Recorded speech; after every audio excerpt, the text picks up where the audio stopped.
네, 저희가 지난 2주 동안 지극히 작은 자를 돌아보는 것, 또 마음을 다하여 그들을 섬기는 것이 주님을 위한 일이고, 또 그 모든 일들을 주님께 하듯이 하면 그것이 주님께 드려지는 것이 된다라는 말씀 함께 나누었습니다. 그래서 우리가 주변을 돌아보고 섬기고 하는 것들은 다 주님을 향한 우리의 마음을 표현하는 것이다 라는 내용의 말씀을 함께 나눴습니다. 근데 이 말씀을 우리가 생각하면서 한 가지 꼭 기억해야 될 부분이 있습니다. 다 알죠. 이웃을 섬기고 또 지극히 작은 자를 섬기고 주변을 돌아보고 섬기는 것 다 압니다. 그리고 이것은 주님께 하는 일이기 때문에 우리가 해야 되고 또 할 수 있다라는 거 다 알겠는데, 그럼에도 불구하고 잘 안 된다는 거죠. 이게 우리의 고민입니다. 주님을 위한 것이기 때문에 할 수 있습니다. 또 해야 되고요. 그런데 이것이 의무감으로 흐를 때가 많이 있다는 거죠. 그래서 의무감으로는 하는데 이걸 하다 보면 우리가 상황이 좋을 때는 잘할 수 있죠. 그런데 우리가 상황이 좋지 않을 때, 또 그런 내 자체가 굉장히 지금 어떤 연약함에 빠져 있을 때, 이럴 때는 사실은 남을 돌아보고 하는 것이 귀한 일이고 주님을 위한 것인 것은 알겠는데 사실 쉽게 행해지지 않는 경우가 많이 있습니다. 바울은 그럼에도 불구하고 바울은 참 이게 다른 사람을 섬기는 삶을 살아냈거든요. 그리고 자기를 따르는 그리스도인들을 향해서 너희도 섬기라, 섬길 수 있어야 된다, 그것이 주님을 위한 일이고 주님께 하듯이 해라 라고 분명히 명령하고 있거든요. 그러니까 이게 불가능한 일을 그러면 강요하는 건가, 아니면 이게 행할 수 있는 것인데 우리가 그 방법을 모르는 건가 하는 생각을 하게 됩니다. 할 수 있기 때문에 했겠죠. 할 수 있기 때문에 명령하는 거고, 또 할 수 있기 때문에 바울도 그 일을 했을 겁니다. 그러면 바울이 할 수 있었던 그 지극히 작은 자를 주님을 대하듯이 섬기고 또 주님께 하듯이 이웃을 섬기는 일을 어떻게 할 수 있었는가 라고 했을 때 그 답이 분명합니다. 오늘은 그 답을 좀 함께 나누려고 합니다.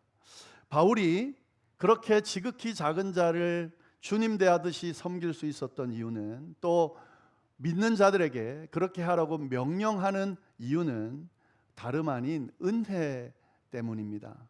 은혜가 그것을 가능하게 했다 하는 거죠.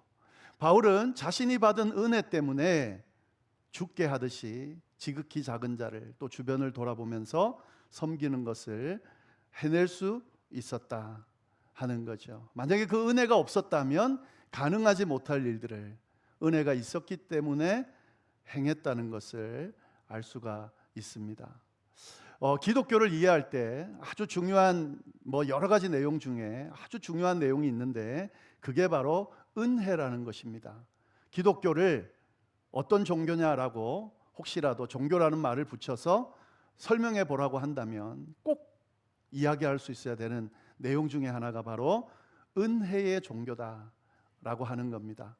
그리스도인이 누군가, 교회를 다니는 사람들이 누군가, 기독교인이 누군가라고 만약에 누가 묻는다면 그 기독교인, 그리스도인에 대해서 설명할 때에 꼭 들어가야 되는 내용이 있는데 그것은 뭐냐면 은혜 받은 사람들이다 라는 설명이 꼭 들어가야 된다 하는 거죠.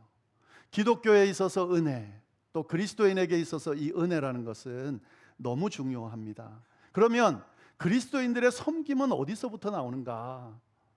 은혜로부터 나온다는 사실을 우리가 꼭 기억할 필요가 있다 하는 거죠. 그래서 오늘은 이 은혜에 대해서, 오늘뿐만 아니라 몇 주에 걸쳐서 이 은혜에 대한 내용을 함께 좀 나눠보려고 합니다. 우리 은혜라는 말을 많이 쓰죠. 근데 이게 은혜란 말이 무슨 말인가 의미를 좀 알아야 되겠죠. 은혜라는 말의 일반적인 그냥 사전적인 의미를 보면 사람이나 어떤 신이 어떤 사람에게 베푸는 도움, 고마운 어떤 일, 그게 은혜라는 의미입니다. 그러니까 어떤 사람이 누군가에게 도움을 베푸거나 어떤 고맙게 여겨질 수 있는 일을 행했을 때 이걸 은혜라고 그런다 하는 거죠. 또 아니면은 신이 누군가에게 이런 도움이 되는 또 고마운 어떤 일을 행했을 때 은혜를 베풀었다 이렇게 한다는 거죠. 내가 부모님의 은혜에 감사한다 할 때에 그 은혜는 부모님께서 우리에게 행해 주신 그런 어떤 고마운 일들, 정말 감격스러운 어떤 돌봄, 그것에 대해서 감사한다는 표현이죠. 그때 은혜라는 표현을 쓰는 거죠. 나는 신에게 은총을 입었다 라고 할 때 그때 그 은총은 그 의미인 거죠. 신이 나에게 어떤 고마운 일을 했다, 그런 의미에서 이 은혜다 하는 거죠. 자, 그러면 기독교적인 은혜는 어떤 건가? 지금 말한 이 일반적인 은혜가 바로 기독교적인 은혜인가? 그렇지가 않습니다. 물론 그 은혜의 의미도 있지만 기독교적인 은혜는 이것보다 훨씬 더 깊은, 더 넓은 그런 의미가 있습니다. 그래서 우리가 나눠야 되는 은혜는 기독교적인 은혜를 이야기하는 겁니다. 우리가 이 교회를 다니는 분들, 우리가 교회를 다니죠. 이 교회를 다니는 사람들의 이야기 속에는 이 은혜라는 말이 알게 모르게 참 많이 사용됩니다. 은혜 받았다. 우리가 설교를 듣고 또 찬양을 듣고 찬양팀의 찬양을 함께 하면서 은혜 받았다 그러죠. 은혜 받았다. 그때 은혜라는 말을 사용합니다. 또 우리가 인사할 때 은혜 많이 받으세요, 이런 인사를 하죠. 그때도 은혜라는 말을 사용합니다. 회의할 때도 사용해요. 우리가 이제 뭐 재직회라든지 공동회의 할 때 좀 은혜롭게 합시다, 뭐 이렇게 좀 다투고 막 이러면은 은혜롭게 합시다 라는 말로 은혜를 사용하기도 합니다. 부정적인 말과도 연결돼서 사용하는 경우가 있죠. 참 은혜가 안 된다. 어떤 이제 사람의 모습을 보면서, 행동을 보면서 야, 참 은혜가 안 된다, 뭐 이런 말을 사용하기도 하죠. 그때도 은혜라는 말을 사용합니다. 또 은혜를 까먹었다, 뭐 이런 표현도 있죠. 내가 은혜를 잘 받았는데, 예배 드리면서 은혜를 잘 받았는데 나가다가 주차장에서 기분 나쁜 어떤 일을 만나서 은혜를 까먹었다, 뭐 이런 표현을 쓰기도 하죠. 그러니까 저희는 은혜라는 말을 참 많이 사용을 합니다. 근데 잘 들여다보면은요, 그 사용하는 은혜라는 말이 정말 우리가 기독교적으로 성경이 이야기하는 은혜의 의미를 다 담고 있는가라고 했을 때 그렇지 않은 경우가 참 많습니다. 우리가 일반적으로 지금 말씀드린 이 은혜들은 그냥 일반적인 사전적인 의미에서 은혜들을 이야기하는 경우가 대부분이죠. 그래서 기독교인들 또 교회 다니는 분들을 잘 봤을 때에, 저희 교회 분들은 아니겠지만 많은 분들이 은혜라는 말을, 기독교가 말하는 은혜라는 말을 제대로 이해하지 못한 채 신앙생활하는 경우가 참 많이 있다는 거죠. 그래서 이번 기회에 기독교적인 은혜가 뭔지 아시겠지만 다시 한번 좀 정리하는 시간이 되기를 바라고요. 또 모르시면 이번 기회에 좀 정확하게 아시면 좋겠습니다. 이 성경을 보면은요, 은혜라는 단어가 참 많이 나와요. 뭐 어떤 분이 이렇게 해보니까 한 270군데 나온다, 뭐 그렇게 이야기를 하는데, 그만큼 이 은혜라는 게 기독교에 있어서, 성경에 있어서 중요하다는 말이겠죠. 그런데 이 은혜들을, 성경에 말하는 은혜들을 잘 보면은 여러 헬라어나 히브리어 단어를 사용을 하는데요, 단순하게 그냥 아까 말한 사전적 의미에서 누군가가 누구를 도와준 일, 고마운 일, 뭐 이 정도의 의미가 아니라는 것을 알 수가 있습니다. 그래서 이 성경이 말하는 은혜가 뭔지를 잘 이해하는 것이 필요하겠죠. 근데 뭐 이 시간에 지금 제가 이 단어는 이런 의미고 이렇게 뭐 다 할 수는 없잖아요. 그래서 이 내용들을 종합해 가지고 가장 기본적으로 은혜를 이해할 때에 꼭 기억하셔야 되는 내용만 오늘은 좀 말씀을 드리려고 합니다. 기독교적인 은혜를 이해할 때 꼭 기억해야 되는 내용이 뭐냐면 대가 없이 그저 주어지는 것이다. 이걸 꼭 기억을 하셔야 돼요. 성경이 말하는 은혜, 뭐 모든 단어들 마찬가지입니다. 기독교적인 은혜 안에는 이 의미가 꼭 들어가야 됩니다. 그러니까 뭔가를 내가 행해서 그 행한 것에 대해서 대가를 받게 되는 거나, 아니면 내가 당연히 받아야 될 권리인데 그 권리를 내가 받는 것은 은혜가 아니라는 거죠. 예. 성경이 말하는 기독교적인 은혜는 뭐냐면 철저하게 내가 뭘 행동해서 얻는 것이거나 내가 당연하게 받아야 되는 권리를 받는 것을 은혜라고 하지 않고요, 그 행동이나 그 어떤 자격이나 이런 것 상관없이 그저 주어지는 것, 그것이 바로 은혜다 하는 거죠. 그래서 기독교적인 은혜는 절대 뭘 잘해서 받는 게 아닙니다. 예. 그래서 우리가 막 신앙생활 하면서 교회 봉사 열심히 하고 막 하나님의 일 열심히 하고, 그래서 내가 이렇게 열심히 했으니까 이제 뭔가 주어지겠지, 그래서 뭔가 받게 되면 그건 은혜는 아니에요. 예. 그거는 내가 열심히 한 것에 대한 대가지 은혜는 아닙니다. 내가 교회를 참 딱 출석하면서 당연히 받아야 될 권리가 있다. 나는 이 교회를 나오면서, 교회를 다니면서 이 정도는 교회가 해줘야지, 그렇게 해서 받게 되는 것, 그거는 은혜가 아니다 하는 거죠. 은혜는 내가 뭘 했든지 안 했든지, 내가 어떤 모습의 사람이든지 아니든지 그저 주어지는 것, 마치 선물과도 같은 것이 바로 은혜다 하는 거죠. 조금 더 어렵게 표현하면 마땅히 받을 것이 아닌데 내게 주어진 것, 그것이 바로 은혜다 하는 거죠. 그래서 은혜를 받으면 어떤 마음이 들어야 되냐면, 야, 나 같은 것에게 이런 것이 주어졌네, 예, 내게 이런 게 있네, 이렇게 여겨지면 그것은 은혜를 받은 겁니다. 예, 그것이 바로 기독교가 말하는 은혜다 하는 거죠. 기본적인 이해는 이겁니다. 이거를 가지고 오늘 바울이 고백하는 이 성경 말씀을 통해서 지금 제가 말씀드린 것이 어떻게 발전되어서 바울을 통해 이 은혜의 모습이 드러나는지 좀 함께 보도록 하겠습니다. 오늘 사도 바울의 이 고백을 보면은요, 기독교적인 은혜에 대해서 지금 잘 바울이 고백하고 있는데 그걸 좀 한번 보겠습니다. 이 바울에 대해서 좀 다 아시겠지만 조금 설명을 드리면, 이 바울은 그 당시의 당대에 정말 대단한 사람이었습니다. 그는 자랑할 걸로 따지면 그 누구보다도 뒤지지 않을 정도의 많은 것들을 가지고 이룬 사람입니다.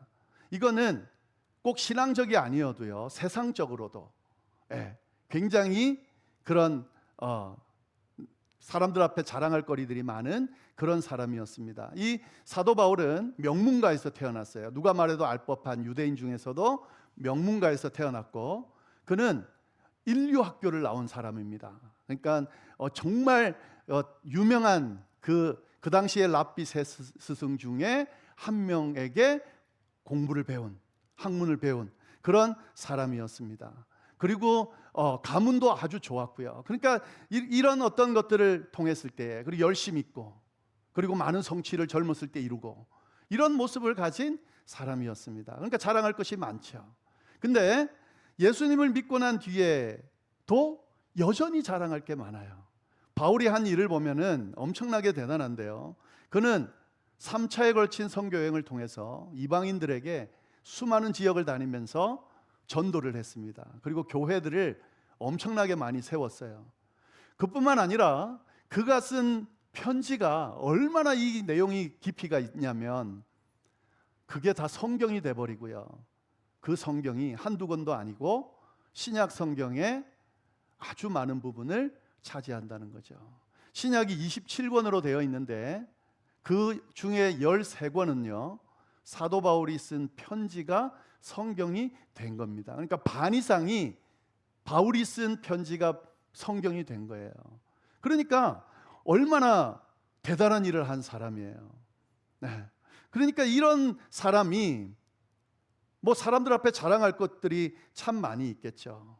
누구보다 대단했고 누구보다 칭찬받기에 충분한 그런 사람이 자기 자신을 돌아보면서 고백한 내용이 오늘 본문의 10절 말씀이에요. 뭐라고 고백하는지를 한번 보겠습니다. 10절 말씀 우리 같이 한번 읽어보겠습니다. 시작.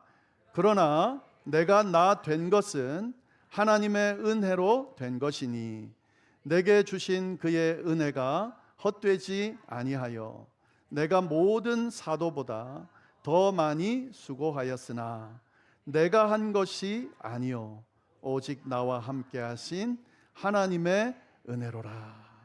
예. 이게 바울의 고백이라는 거죠. 대단한 일을 했어요. 근데 여기 보시면은요, 이게 막 그냥 보여주기식 겸손한 말을 하는 게 아니라는 걸 알 수가 있는 게, 자기가 생각해도 자기가 대단한 일을 했다고 고백하고 있어요. 다시 한번 그 10절을 잘 보시면은 내가 모든 사도보다 더 많이 수고했다. 예, 이게 지금 바울이 생각하는 거예요. 자기가 한 일은 대단한 거예요. 예수님의 12제자보다도, 그들이 이제 사도였잖아요. 그들보다 어떻게 했다고요? 더 많이 수고했대요.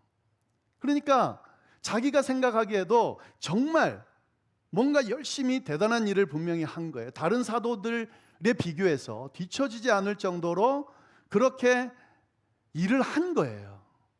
그런데 그가 그 모든 일을 어떻게 고백합니까? 내가 한 게 아니다라고 고백하고 있다 하는 거죠. 그러면서 선을 분명하게 긋습니다. 나는 대단한 일을 했다.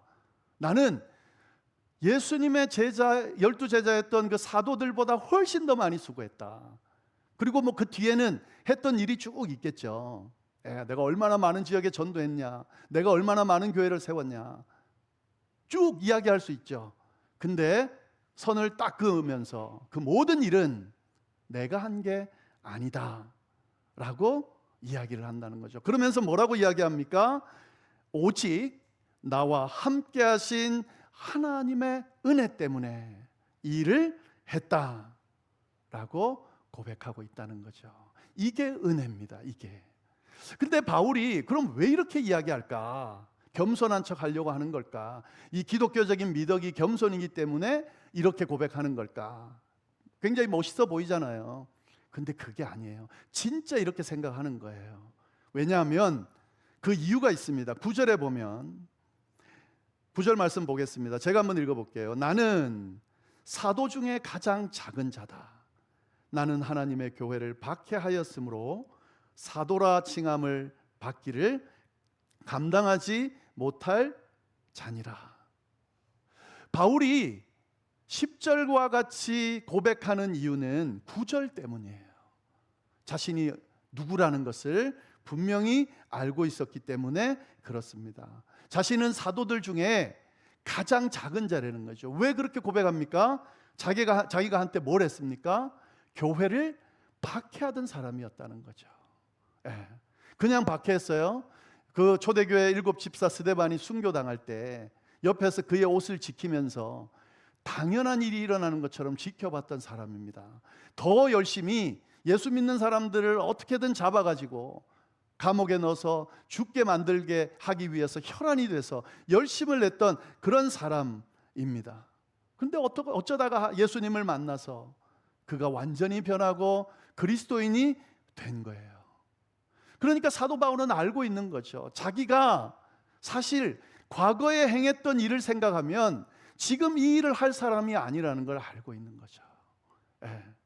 자기가 사실 과거에 했던 그 일에 대한 결과로 내가 지금 그것에 대해서 오늘 모습을, 만약에 그 결과에 대한 모습이라면 나는 기독교인들의 또 예수님의 적이고 누구도 칭송하지 않을 그런 존재라는 것을 아는 거죠. 그런데 어떻게 됐어요? 그런 사도 바울을 예수님이 찾아가셔서 네가 핍박하는 예수다라고 만나주시면서 그 피 묻은 십자가의 손으로 그를 붙드시면서 그의 인생을 죽이는 인생에서 살리는 인생으로 바꿔줬거든요. 전적인 하나님의 은혜입니다.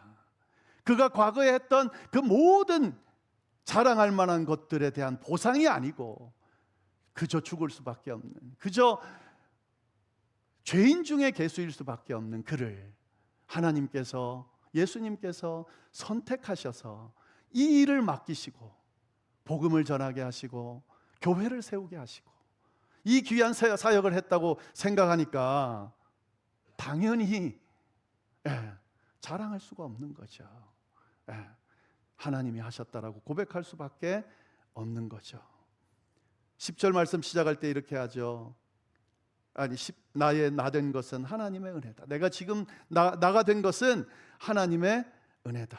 내가 지금 이 자리에 있는 것, 내가 하나님의 자녀가 된 것, 주님을 섬기면서 사역할 수 있는 것, 이 모든 것은 하나님의 은혜 때문이다 라고 그렇게 고백하고 있는 거죠. 이게 기독교적인 은혜입니다.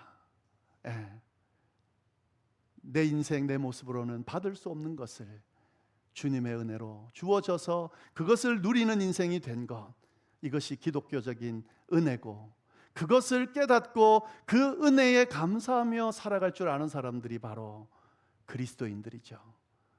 이것이 기독교적인 은혜다라는 것을 우리가 좀 잘 기억할 필요가 있습니다. 나와 함께 하신 하나님의 은혜, 바울에게 임한 이 은혜가 우리 그리스도인인 우리에게도 임했다는 걸 잊지 않고 늘 이 은혜 가운데 사실 수 있기를 간절히 바랍니다. 자, 그런데 이 바울이 이런 은혜 받은 모습을 고백하면서 그가 이렇게 보여주는 모습이 있어요. 이게 이제 굉장히 중요한 내용인데, 은혜 받은 자가 어떤 모습을 보이는지를 잘 드러내 줍니다. 내가 은혜 받은 자인지 아닌지 뭐 다른 사람을 평가할 필요는 없어요. 그러나 저 사람이 은혜 받은 사람이라는 것을 증명할 수 있는 것, 그거를 우리가 보고 알 수 있는 것들이 있는데, 세 가지를 간단하게 좀 말씀드리겠습니다.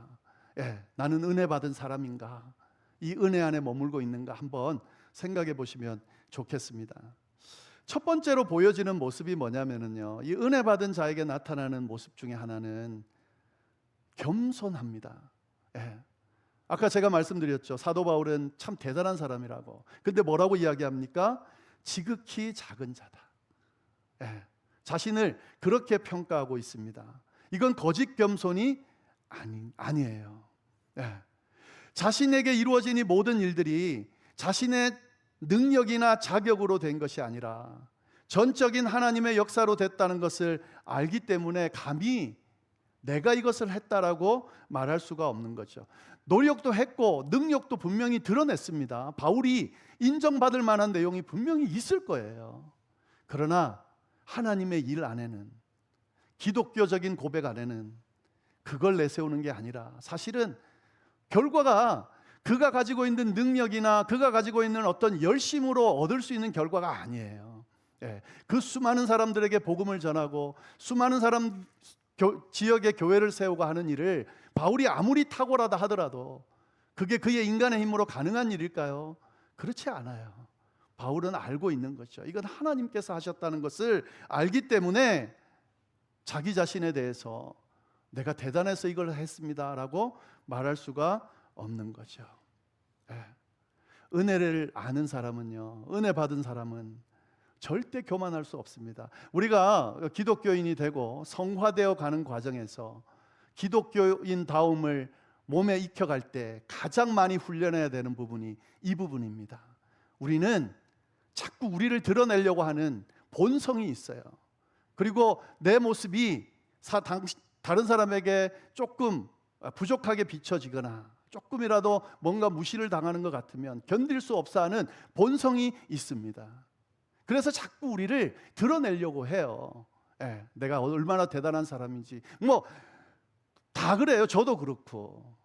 그런데 기독교적인 은혜를 받은 사람들은 그 모습으로부터 벗어나려는 몸부림을 치는 사람들이고, 그 모습이 아니라 내가 한 게 없지, 내가 한 게 있지만 사실 하나님이 도와주시지 않으셨으면 안 되는 일들이지 라고 생각하면서 겸손하게 나는 작은 자지만 크신 하나님께서 나를 붙들어서 이렇게 만들어 주셨구나라고 고백하면서 교만하지 않고 겸손한 모습을 보이는 사람이다 하는 거죠. 그런 기독교인, 진짜 은혜 받은 사람들이 다 될 수 있기를 간절히 바랍니다. 두 번째 은혜 받은 자로 통해 나타나는 그런 모습 중에 하나는 뭐냐면, 저는 오늘 이걸 조금 더 강조하면서 말씀드리고 싶은데요, 어떤 모습이냐면 감사하는 삶을, 감사하는 모습을 드러내게 됩니다. 잘 보면은요, 감사를 모르는 사람들의 특징이 뭐냐면 당연하다고 생각하는 사람은 절대 감사하지 못해요. 당연한 거야. 이거는 내가 지금 받고 누리는 건 당연한 거야. 내가 원래 대단한 사람이고 나는 이걸 받을 만해 라고 하는 사람은 절대로 감사 못합니다. 할 수가 없죠. 당연히 받는 권리를 받는 건데. 그렇잖아요. 근데 이렇게 당연하다고 생각하는 사람의 또 다른 특징이 있습니다. 감사를 못하는 정도가 아니라요, 만족을 못해요. 왜냐하면 내가 당연히 받아야 될 사람이라고 생각하면 다 나를 중심으로 다 주어져야 되거든요. 근데 다 안 주어지거든요. 그러니까 감사는 고사하고 안 주어지는 것을 보면 어떤 마음이 들어요? 만족 못하고, 더 나아가서는 어떻게 되죠? 불평이 나오게 되는 거죠. 내가 당연히 받아야 될 권리인데 그게 주어지지 않으니까 불평할 수밖에 없는 거죠. 그런데 은혜 받은 사람들은 아닙니다. 다 어떻게 생각하냐면 이게 내가 받을 게 아닌데 내게 주어진 거구나.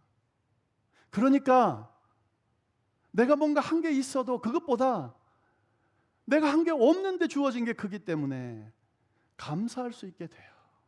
그래서 은혜 받은 사람들을 보면 그의 고백 속에 감사가 항상 있어요. 하나님에 대해서도 감사가 있을 뿐만 아니라 다른 사람에 대해서도 이 감사하는 태도가 항상 보여요. 그리고 이런 사람들은 절대 불평하지 않습니다. 왜요? 내가 받을 게 없는 사람인데, 받을 수 없는 자격이 없는 사람인데 주어졌으니 감사할 수밖에 없는 거죠. 우리에게 주어진 자녀들, 가족들, 또 우리에게 베풀어진 은혜들을 한번 잘 생각해 보면 사실 냉정하게 이야기하면 다른 사람들과 비교했을 때 불완전한 것들이 많이 있죠. 그렇잖아요.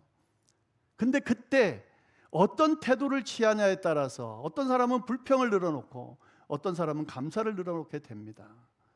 나는 완벽한 가족, 완벽한 직업, 완벽한 일, 이런 상황이 내게 주어져야 될 사람인데 내게 그런 게 안 주어졌다라고 생각하는 사람은 어떻게 할까요? 하나부터 열까지 불평이죠. 불만이죠. 내 인생은 참 기구한 인생이고 불쌍한 인생이고 망가진 인생이고 끝난 인생이고, 그런데 내게 주어진 것들이 좀 부족해도 나는 사실 이것도 받을 사람이 아닌데, 이 정도도 내게 주어질 것이 아닌데 내게 어떻게 저런 귀한 가족들이, 귀한 자녀들이, 또 귀한 부모님이 내게 이렇게 왔지? 그런 사람들은 불평하지 않죠. 감사하죠. 제가 그 믿음의 유산 나누기를 지금 6주차 하고 있는데 하면서 한 가지 굉장히 은혜를 받는 것이 있습니다. 이제 그 중에 하나가 뭐냐면 이 연세 드신 분들, 연세 나이 들면 눈물이 많아진다 그러지만 그렇다고 함부로 사람들 앞에서 눈물 잘 보이지 않죠. 특히 이 한국 분들은 그렇지 않습니다. 특히 나이 드신 남자분들은 남들 앞에 그렇게 눈물 보이고 하는 건 참 부끄러운 일이죠. 잘 안 해요. 그런데요, 한결같이 그 이야기들을 나눌 때 막 울컥해가지고 그렇게 하시는 경우가 있어요. 근데 그때 고백하는 내용을 잘 보면 대부분이 무슨 내용이냐면, 나 같은 사람에게 이런 가족이, 이런 자녀가, 또 이런 구원의 은혜가 임했다라고 고백할 때 그때는 한 분도 빠짐없이 다 울컥하세요. 왜 그럴까요? 내게 이런 은혜가 주어질 그런 상황이 아닌데 내게 주어진 거예요. 그러니까 감사할 수밖에 없는 거죠. 거기에는 불평이 있을 수가 없습니다. 불만이 있을 수가 없습니다. 은혜 받았다는 거예요. 그게 은혜 받은 거예요. 은혜 받은 자는 감사할 수 있습니다. 제가 열방교회 와서 처음에 딱 온 지 4개월 만에 코비드가 걸렸어요. 근데 와 보니까 밖에서 보는 거하고 좀 다르게 교회가 좀 힘들어지고 막 그 힘든 상황이 이어지고, 그리고 왔더니 이 힘든 두 갈래 세 갈래 나눠진 것을 봉합하고 모으는 그 일에 이거 정말 하나부터 열까지 신경을 써야 되는 그런 상황인 거예요. 근데 그때 제가 정말 죄송한 표현입니다. 목사 된 지 20년 됐는데 꽤 20년 동안 지내오는 여정 중에 남들 앞에 좀 자랑할 만한 일도 했고 그런 자리에도 있어 봤어요. 근데 이런, 죄송해요, 캘리포니아에 있는 LA 쪽에 있는 이 대도시에서 아리조나 이 총구석에 와가지고 제가 이 교회에 이러고 있어도 되나 하는 생각을 조금 할 뻔했는데, 만약에 그거 했으면 제가요 이 교회를 지금 만 6년이 됐는데 섬길 수 있었겠어요? 아니, 섬겼겠죠. 근데 왜? 월급을 받으니까. 그런데 어떻게 섬겼겠어요? 늘 불평이었고 불만이었겠죠. 아무것도 없는데요, 제가 하나부터 열까지 다, 심지어는 청소도 제가 했어요. 한 3년 했어요. 근데 그 불평거리, 그 부족한 것들을 어떻게 제가 다 감당했겠어요? 근데 그런 생각 조금은 했을 겁니다, 솔직히 말씀드리면. 근데 제게 어떤 게 있었냐면, 미국 와가지고 사실 이 교회 오기 전에 힘든 시간이 있었어요. 나라 끝에 간 때도 있었어요. 근데 그런 저를 한 단계 한 단계 회복시켜 주셔서 대아리조나 열방교회에 딱 자리 잡게 하셨다라고 생각하니까 이게 불평이 뭐예요? 감사하죠. 자리를 그 힘든 가운데 지키고 저를 기다리며 기도하는 분들이 있었고, 그런 저를 위해서 함께 정말 부족하지만 그렇게 자리를 지키면서 교회를 지켜가려고 하는 분들이 있었고, 물론 갖춰지지 않은 것들이 이 모습이었지만 하나하나 헌신하면서 조금씩 조금씩 같이 협력하면서 그렇게 함께하는 그 과정들을 쭉 돌아보면서, 당연히 지금도 솔직하게 말씀드립니다, 하나님 앞에 너무너무 감사해요. 그리고 지금은 더하죠. 우리 찬양팀 보세요. 처음에 몇 명 설까 말까 할 때 없었어요. 지금 너무 멋지게 함께 찬양하잖아요. 지금 성가대도 마찬가지입니다. 코로나 때문에 성가대 설 수도 없었고요. 그런데도 지금 지휘자까지 와서 너무너무 아름다운 곡조로 지금 찬양하고 있잖아요. 물론 저희 교회가 완벽한 교회도 아니고 아직도 어려움이 많이 있고 언제든지 넘어질 수 있는 거리들이 있는 교회지만, 이 모든 것들이 내게 그저 주어졌고 정말 하나님이 나의 어떤 행동이나 모습에 상관없이 베풀었다라고 생각하면 감사할 수밖에 없는 거죠. 저뿐만 아니라 여러분들도 마찬가지입니다. 여러분의 삶 가운데 또 가정 가운데 힘들고 어려운 일들이 분명히 있겠죠. 왜 없겠어요? 부족함이 있겠죠. 그런데 분명하게 생각하셔야 될 것은, 지금 누리는 것, 그것이 여러분이 잘나서 뭔가 대단해서 주어진 것이 아니라 하나님께서 거저 주신 겁니다. 그러니까 감사하면서 은혜 받은 걸 누리실 수 있어야 돼요. 그리고 그것을 은혜로 누리게 되면 하나님께서 더 크신 은혜로 채우실 거예요. 이게 기독교적인 은혜입니다. 하나님께서 주시는 이 은혜를 알면 기도할 때 정말 진심으로 기도하게 돼요. 한번 이런 생각 안 해보셨어요? 우리가 기도하잖아요. 기도할 때 하나님 앞에 기도했는데 그 기도가 바로 응답이 안 돼. 또 어떨 때는 노라고 응답을 해요. 그러면 어떤 마음이 들어요? 정말 밉죠. 하나님, 이런 기도를 드렸는데 어쩜 이렇게 제 기도를 이렇게 외면하실 수가 있습니까? 라는 생각이 들죠. 근데 하나님께서 진짜 냉정하신 분이어서 공의의 하나님이면서 사랑의 하나님이기 때문에 그나마 괜찮았지, 사랑은 없으시고 정의의 하나님, 공의의 하나님이라면 하나님이 만약에 그 기도하는 사람에게 이렇게 말하면 어떻게 될까요? 도대체 너는 도대체 내게 뭘 했길래, 나를 위해 뭘 했길래, 나한테 너는 도대체 무슨 가치가 있길래 네가 한 기도를 그렇게 당당하게 하면서 그 기도를 응답해 주지 않았다고 그렇게 속상해하고 심지어는 나를 욕하고 저주까지 하냐라고 물으면, 그 앞에다 대놓고 말할 거리가 있습니다, 당연한 권리입니다, 이렇게 말할 사람이 누가 있겠냐고요. 근데 하나님이 그렇게 하시지 않으시잖아요. 왜요? 은혜를 주시는 거죠. 우리를 사랑하셔서 우리에게 너는 내 자녀다라고 말씀해지는 그 순간에 이미 관계가 끝난 거예요. 우리의 모습에 상관없이 우리를 자녀 삼아 주셨기 때문에 자녀처럼 하나님 앞에 간구하는 것을 들어주시는 거죠. 귀 기울여 주시는 거죠. 응답되지 않는 그 내용을 가지고 하나님이 더 아파하시면서 분명히 가장 최선의 길로, 선한 길로 인도하려고 지금 하고 계실 거예요. 그렇게 믿고 기도할 수 있게 되죠. 은혜 받은 자들은. 이것이 바로 기독교적인 은혜입니다. 마지막으로 그렇게 될 때에 섬기는 모습을 보일 수가 있다 하는 거죠. 이 은혜를 받고 다른 사람을 섬기지 않는다는 것은, 이것은 진짜 은혜 받은 것이 아닙니다. 내가 받은 은혜를 생각하면 그 은혜가 필요한 사람들을 보고 그냥 있을 수가 없어요. 은혜 받은 사람들, 은혜를 고백할 줄 아는 사람들은 은혜가 넘치기 때문에 그 사람 옆에만 이렇게 살짝 붙어 있어도 그 사람 때문에 은혜를 함께 받게 돼 있어요. 교회 가정 안에 정말 그리스도의 은혜를 진짜 경험하고, 그래서 그 가정 가운데 그 은혜로 충만한 사람이 한 사람이 딱 들어가잖아요. 그 사람 때문에 하나님의 넘치는 은혜가 주변 사람들에게 영향을 줄 수밖에 없습니다.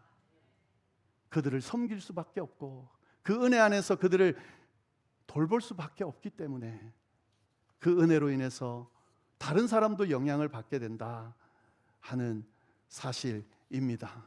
말씀을 정리하겠습니다. 우리의 인생을 돌아보면 은혜 아닌 것이 없습니다. 꼭 그리스도적인 기독교적인 은혜가 아니어도 은혜 아닌 것이 없어요. 그러나 기독교적인 은혜 안에서 보면 모든 것이 다 은혜입니다. 우리가 지금 이 건강하게 여기에 있는 것 절대 우연이 아니고 하나님의 은혜입니다. 우리가 지금 하고 있는 것, 누리고 있는 것, 우리의 능력도 들어갔지만 그 모든 것들을 누리게 하신 분은 하나님의 은혜입니다. 우리가 마땅히 받아야 할 것을 받은 것이 아니라 우리를 사랑하여서 독생자까지 주시고 아끼지 아니하신 주님의 그 넘치는 사랑 때문에 받게 된 은혜라는 것을 꼭 기억할 수 있기를 바랍니다. 내가 나 된 것은 하나님의 은혜로 된 것이니 내가 한 것이 아니요 오직 나와 함께 하신 하나님의 은혜다.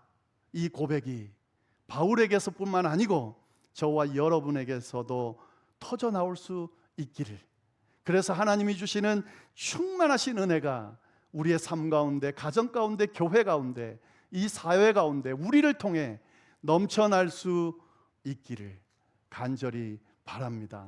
기도하겠습니다. 이 시간에 우리 함께 같이 기도하면 좋겠습니다. 하나님, 내게 주신 은혜를 잊지 않게 해주시고 이 은혜를 받은 사람답게 살게 해주시고 이 은혜가 내 삶을 넘어 내 가족들과 내 교회와 내 주변까지 흘러넘치게 해 주옵소서. 내게 주오신 이 은혜들, 귀한 가족들, 자녀들, 후손들, 또 교회 여러 가지들을 은혜로 알고 감사하며 누리는 그런 우리의 삶이 될 수 있도록 인도하여 주옵소서. 우리 간단하게 함께 기도하고 제가 기도하고 마치겠습니다. 기도하겠습니다.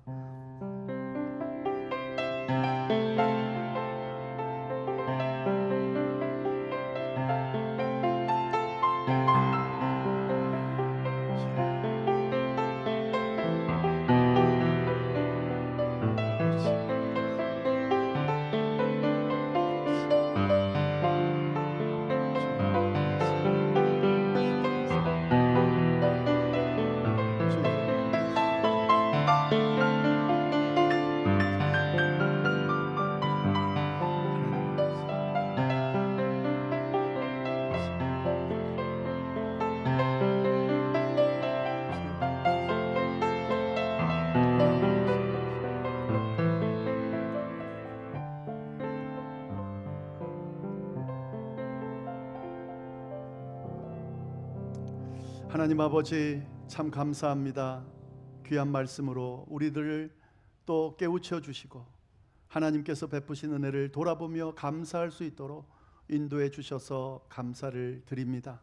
저희에게 베풀어 주신 모든 그 은혜를 잊지 않게 하시고 은혜를 통해 주어진 감사의 제목들을 기억하면서 주님과 함께 기쁘고 즐거운 삶을 살아갈 수 있도록 주여 인도하여 주옵소서.